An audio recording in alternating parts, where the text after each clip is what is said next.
तो सरकार भी उन्हें का सुठी रिजल्ट काने का चेक कोनी टेबलेट 40% वाली का चेक कोनी मिले गरीब माण्हू अॼु बि असांखे तो ॿुधायो था ट्रैक्टर 40 में दौर में चकरा जयपुर में मरीज कर वटि एम्बुलेंस न आहे असांजे हज़ार इशू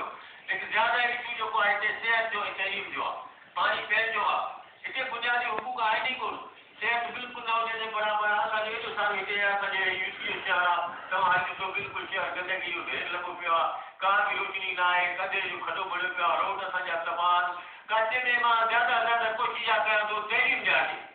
तइलीम ते असांजो फोकस घणो आहे त तइलीम जी हुजे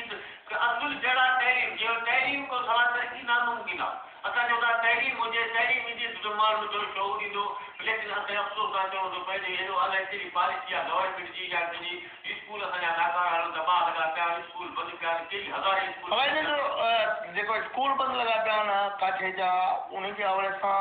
इन जो छा रिज़ाइन आहे छा सबबु आहे जंहिंजे करे अक्सर काठे जा स्कूल जेके आहिनि बंदि पिया आहिनि न्याणियुनि जा स्कूल बंदि पिया आहिनि मां इन जो रीज़न सम्झां थो त हिकिड़ी गवर्नमेंट जी लापरवाही आहे हिते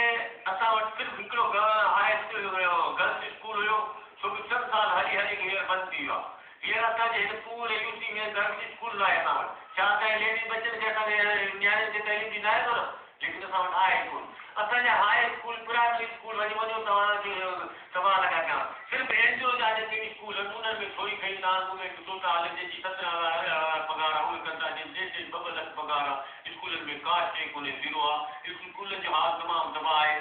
असां इहो अर्ज़ु कंदासीं त